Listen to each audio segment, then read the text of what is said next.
गोस्वामी को कैसे मिले ठाकुर जी वो सुनते हैं। तो श्री चैतन्य महाप्रभु प्रवचन कर रहे थे और उस प्रवचन में सामने रूप गोस्वामी बैठे हैं। तब चैतन्य महाप्रभु ने बताया कि वृंदावन, किसी ने कहा बोले वृंदावन में मंदिर तो एक भी नहीं है, पहले तो वृंदावन केवल वन ही था ना, ठाकुर जी थोड़ी विराजते थे। तब चैतन्य महाप्रभु प्रवचन करते हुए ये कथा सुनाते हैं, ये भागवत जी के दूसरे महात्म की कथा है। बोले भैया, भगवान की 16,100 पत्नियां वज्रनाभ के साथ ब्रजमंडल आ गई भगवान के धाम जाने के बाद, और वे 16,100 पत्नियां इतनी विरह में रहती थी, ठाकुर जी की इतनी याद में रहती थी। तब वज्रनाभ ने सांडिल्य मुनि को बुला करके पूछा कि मैं क्या करूं कि मेरी माताओं को थोड़ी प्रसन्नता हो। तब उन्होंने कहा एक काम करो, तुम ठाकुर जी की आकृति बनवाओ और मैया को दिखाओ। बोले आकृति कैसे बनवाऊं? बोले माताओं के बीच बैठ करके संत जनों के पास जा जाके लीला सुनो, चरित्र सुनो, रूप कैसा, गुण कैसा सुनो, उससे बनवाओ। बहुत ध्यानपूर्वक सुनिएगा। तो श्री वज्रनाभ भगवान के परपौत्र, इन्होंने खूब लीला गुण सुने और उसके बाद कंस के कारागृह में जिस शिला पर देवकी मैया ने भगवान श्री कृष्ण को जन्म दिया, वो जन्म वेदी भगवान की, कंस के कारागृह की, उस वेदी पर, जिस वेदी पर भगवान का जन्म हुआ, उस वेदी से उन्होंने ठाकुर जी का रूप बनवाया, स्वरूप बनवाया।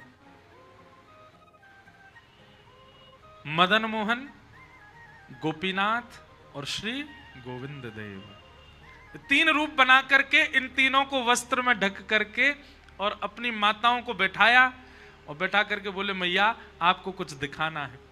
जैसे ही वस्त्र हटा में तो एक का रूप देख करके इनके हाथ बिल्कुल कृष्ण जैसे हैं, ठाकुर जी जैसे हैं।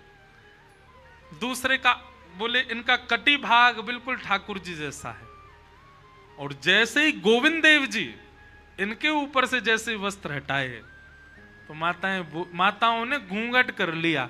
तो वज्रनाभ बोले आपने घूंघट क्यों किया? बोले ये तो बिल्कुल कृष्ण जैसे ही हैं, इनका रूप तो श्री ठाकुर जी जैसा ही है।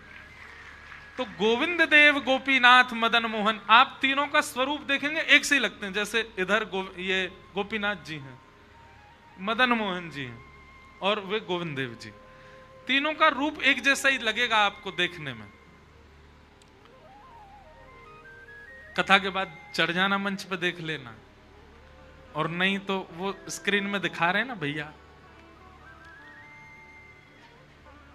गोविंद देव, गोपीनाथ और श्री मदन मोहन, इस प्रकार तीनों ठाकुर विराजमान हो गए वृंदावन में। फिर उसके बाद जब काल चक्र बढ़ता गया और समय का भार बढ़ता गया, वृंदावन अपने आप को गुप्त करने लगा, तो ये तीनों स्वरूप अंतर्ध्यान हो गए, भूमिगत हो गए, वृंदावन के अंदर विराजमान हो गए। ये कथा जब रूप गोस्वामी जी ने सुनी तो वे कहने लगे, बोले कि ठाकुर जी अभी भी वृंदावन में ही विराज रहे हैं? बोले हाँ अभी भी विराज रहे हैं। रूप गोस्वामी जब वृंदावन आए, वृंदावन आकर के कई सारे ग्रंथ लिखे रूप गोस्वामी ने। अधिकतर हमारे गौड़िया वैष्णव संप्रदाय के जितने भी विशिष्ट ग्रंथ हैं सबकी रचना अधिकतर रूप गोस्वामी जी ने की। खूब रचना की, खूब मंथन किया, खूब चिंतन किया ठाकुर जी के रूप का। और एक समय की बात, आप मानसी में ठाकुर जी का चिंतन कर रहे थे, बहुत ध्यान से सुनना। और मानसी में क्या चिंतन कर रहे थे? बहुत सुंदर भाव।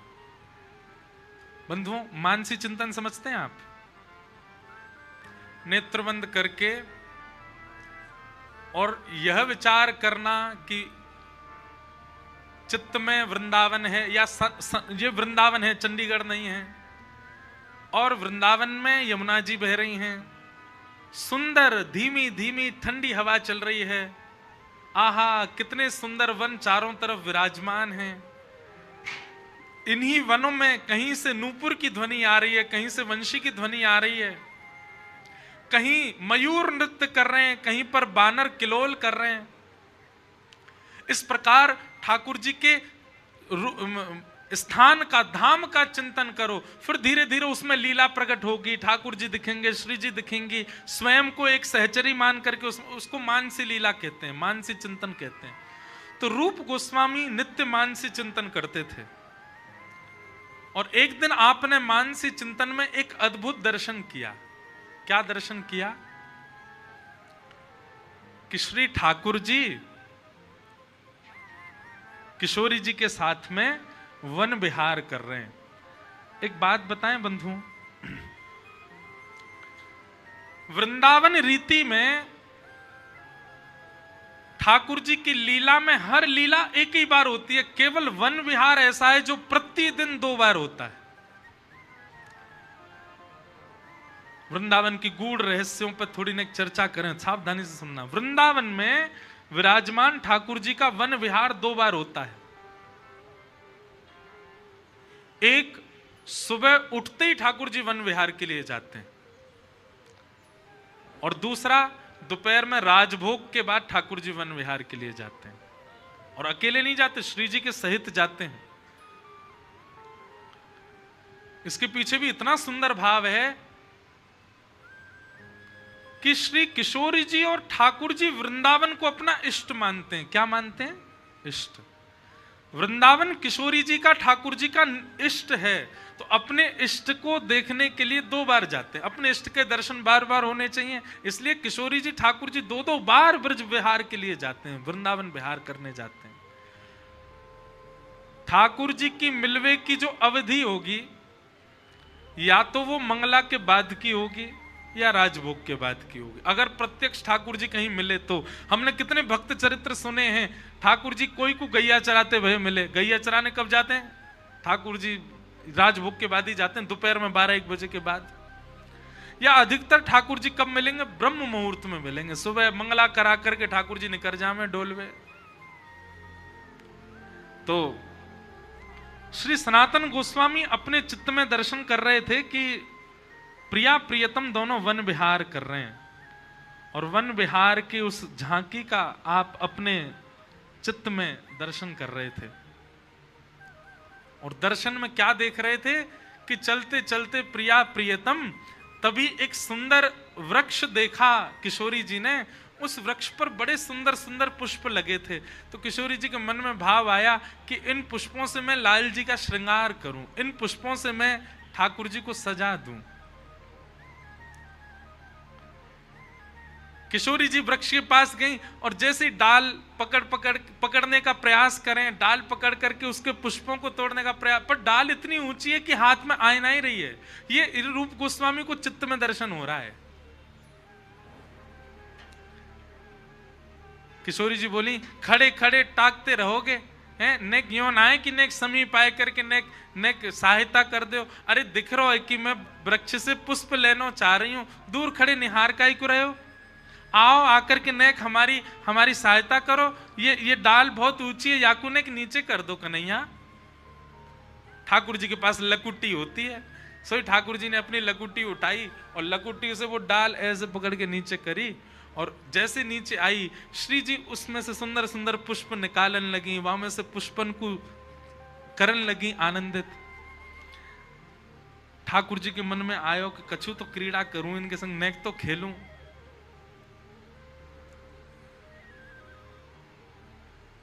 श्री जी पुष्प निकालते निकालते निकालते अचानक से श्री जी ने वो डाल जैसी पकड़ी ठाकुर जी ने अपनी लकुट हटा दी। लकुट हटाती डाल ऊपर गई, श्री जी वासो लटक गई। अब श्री जी जैसे लटकी, ठाकुर जी बोले अब ऐसे ही रहो, मैं आपको निहारता रहूंगा, ऐसे ही रहो। श्री जी बोली ऐसे ना करो, कहने जल्दी आको नीचे करो। अरे देखो कोई को पतो चल गई बरसाने में तुम्हारी शिकायत हो जाएगी। अब इस स्वरूप का श्री रूप गोस्वामी दर्शन कर रहे हैं। आहा,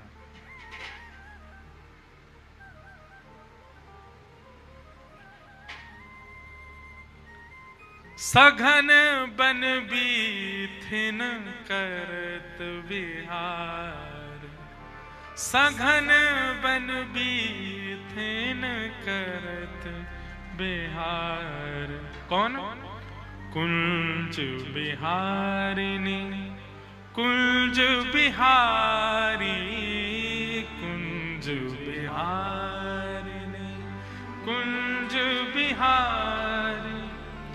गौर श्याम सुकुमार,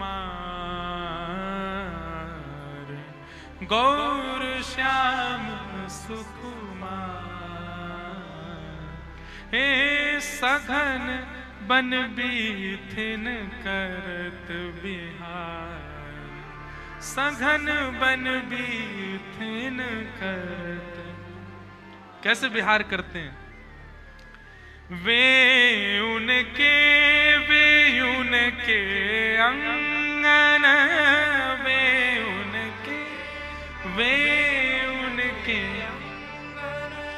निज कर करत श्रृंगार, निज कर करत श्रृंगार। भूषण सुमन सजनख सिखलो, भूषण सुमन सजनख सिखलो। सखियन के सरदार,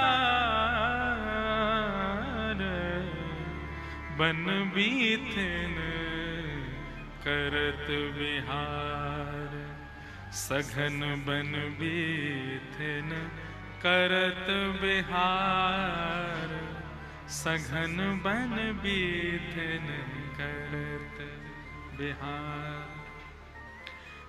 समझ में आ रही ना? वे उनके परस्पर करत श्रृंगार, एक दूसरे को श्रृंगार करते भाई चल। इस भाव का दर्शन कर रहे हैं रूप गोस्वामी अपने चित्त में। आहा।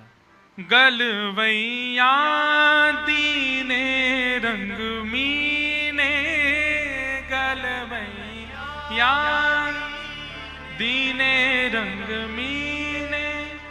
दंपतियां प्राण आधार,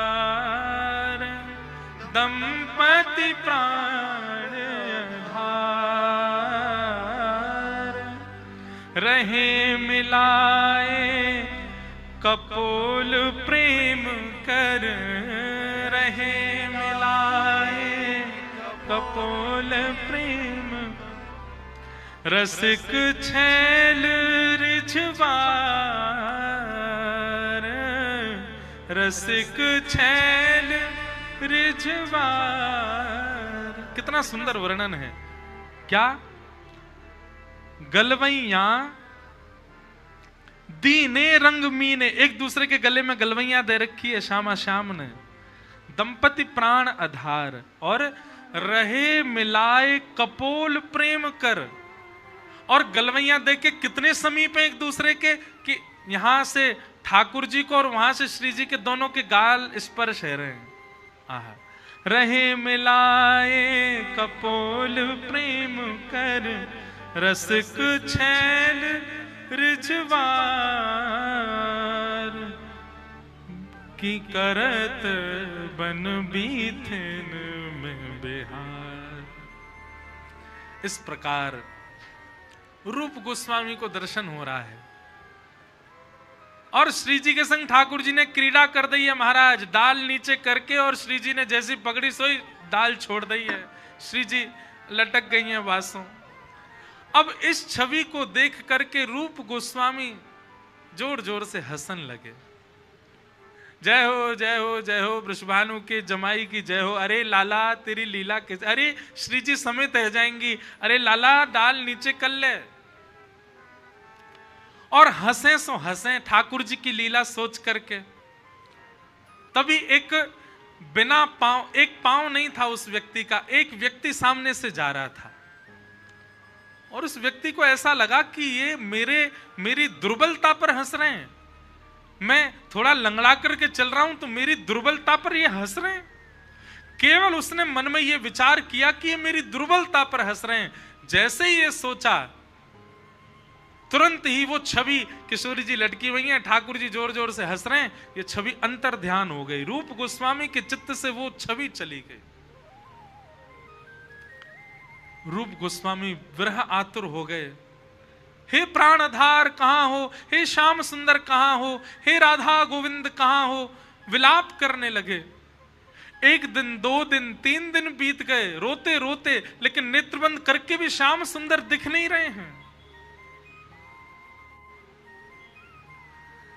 तब आप आचार्य चरण के पास गए और जाकर के प्रार्थना की, ऐसे ऐसे लीला हुई, मैंने चित्त में ठाकुर जी का दर्शन कर रहा था और अचानक से ठाकुर जी अंतर ध्यान हो गए। अब मैं बहुत प्रयास कर रहा हूं, लीला प्रकट नहीं हो रही है।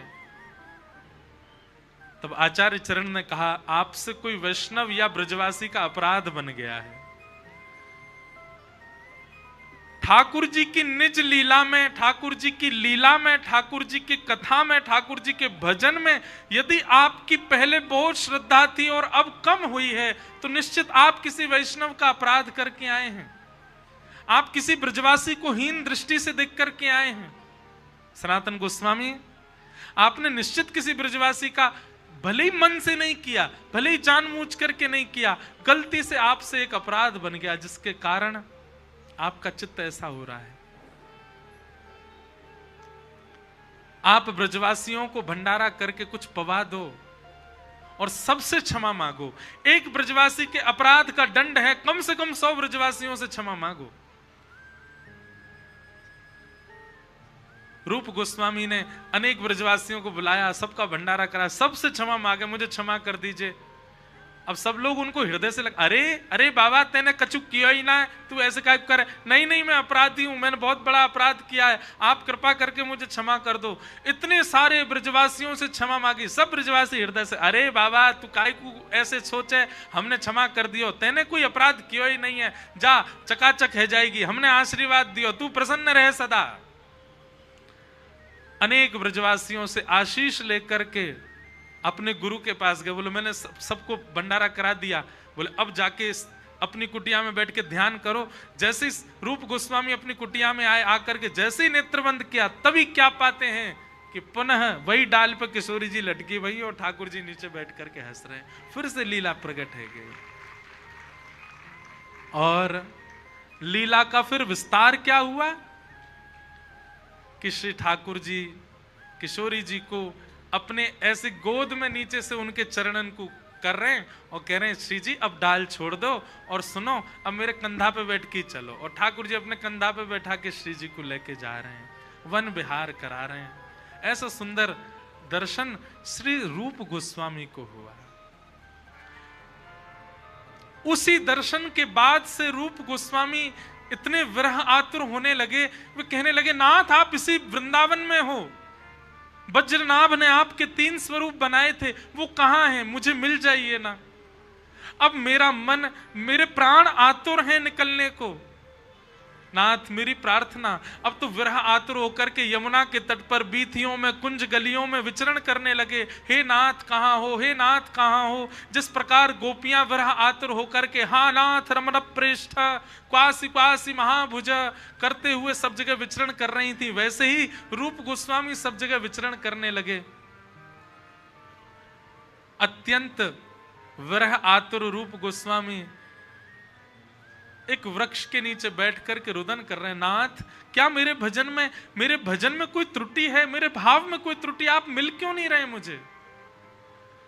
तभी आपके नेत्र बंद हुए और नेत्रों में श्याम सुंदर प्रकट हो गए और प्रकट होकर के बोले, तू चिंता मत करे, मैं जल्दी तो को मिल जाऊंगा, नेक धैर्य कर। और ऐसा कहकर के ठाकुर जी अंतर ध्यान हो गए। रूप गोस्वामी ने अपना भजन बढ़ा दिया। एक दिन वही स्वरूप जो उनके चित्त में आया था, वही स्वरूप का एक बालक अलग से भेष में, अलग से वस्त्रों में उनकी कुटिया पे आए और आकर के मानो बाबा से यूं बोले, बाबा, अरे बाबा ने एक मेरी बात सुन ले। रूप गोस्वामी नेत्र बंद करके भजन कर रहे थे। अब बोले, ब्रजवासी बालक आते रहते हैं, अब कहां कहां किसकी सुनूं।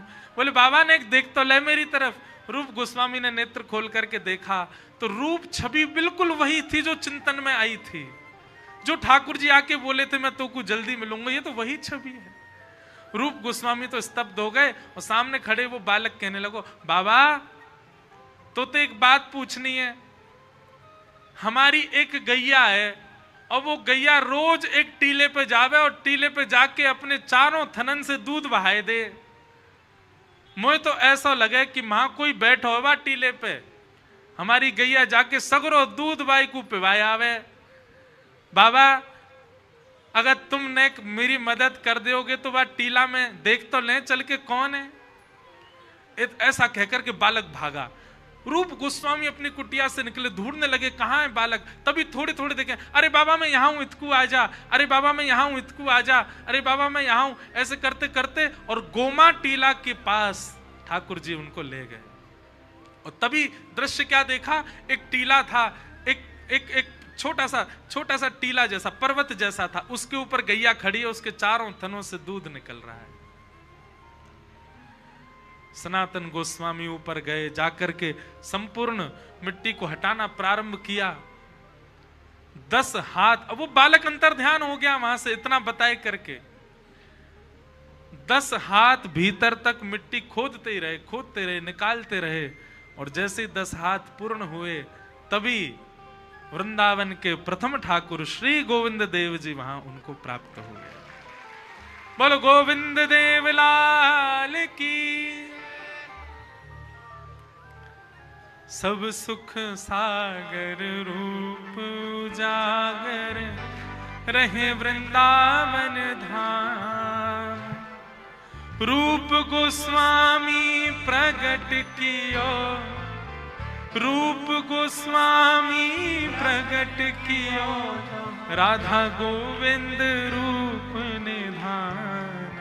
वृंदावन प्यारो वृंदावन, श्री वृंदावन प्यारो। बधाई हो, ऐसी रूह की बधाई ना चाहिए, जोर की दो बधाई हो, बधाई हो, बधाई हो। ऐसे रूप सनातन गोस्वामी को श्री गोविंद देव और श्री मदन मोहन जी प्राप्त भये। बोलो वृंदावन धाम की। और रूप गोस्वामी को वृंदावन के श्री गोविंद देव जी प्राप्त हुए। श्री जीव गोस्वामी पाद के एवं अन्य कई संतों के प्रयास से एक राजा ने 7 मंजिला मंदिर बनवाया वृंदावन में। गोविंद देव जी का दर्शन किए रंगजी मंदिर के पास में। रंगजी मंदिर जब जाओगे, राधा रमन जी की ओर जाओ तो रंगजी मंदिर पड़ेगा, उसके सामने श्री गोविंद देव जी हैं। 7 मंजिला मंदिर बना, सबसे बड़ा मंदिर था पृथ्वी का उस समय का। उस पर ऊपर दिया जलता था तो कहते हैं बादशाह को दिखाई देता था, तो उसने औरंगजेब ने मंदिर तोड़वा दिया ऊपर से। अब 3 ही मंजिल रह गई हैं गोविंद देव जी की। ऐसा कहते हैं पूरा मंदिर विध्वंस कराने के लिए औरंगजेब ने मंदिर के भीतर नीचे एक आज भी देवी विराजती हैं, उनके दर्शन सबको नहीं होते। वहीं नीचे एक बेसमेंट है, उसमें देवी जी विराजती हैं। वहां पर खूब सारी बारूद भर करके अग्नि लगा दी कि मंदिर जल जाए। तब तक आचार्य और गोस्वामी जन ठाकुर जी को हृदय से लगा करके वहां से कहीं और जा चुके थे। जैसे ही अग्नि लगाने का प्रयास किया, इतने में ही सिंह के भांति गर्जना हुई। और जो सैनिक ये काम कर रहे थे, उन्होंने जब घूम करके देखा तो साक्षात हनुमंत लाल वहां खड़े थे। और हनुमंत लाल जी ने आज्ञा कर दी, बोले भाग जाओ यहां से, नहीं तो तुम सबको जान से मार दूंगा। इसलिए सिंह पौर हनुमान जी हैं गोविंद देव जी के बिल्कुल मंदिर के बाहर। सिंह के भांति जिन्होंने गर्जना करके सैनिकों को भगा दिया। तो मंदिर विराजमान रहा। ठाकुर जी जयपुर चले गए, क्योंकि आक्रांता मंदिर तोड़ रहे थे। ठाकुर जी ने आज्ञा करी कि हमको अब कहीं और ले चलो। तब जयपुर के राजा ने प्रार्थना की, बोले नाथ आप यहां पधारो। और तब से श्री ठाकुर जी जयपुर में विराजमान। बोलो गोविंद देव लाल की जय। इस प्रकार हमारे ब्रज में श्री गोविंद देव जी प्रकट भये। तो भैया विरह और व्याकुलता ये तो प्रसाद है भक्ति में। जब तक ये नहीं आएंगे तब तक ठाकुर जी नहीं मिल सकते। इस प्रकार श्री गोविंद देव जी प्राप्त हुए, गोपीनाथ जी प्राप्त हुए। चित्त के ही ठाकुर जी पहले ही आकर के चयन कर चुके थे कि हमको रूप गोस्वामी को प्राप्त होना, और उनको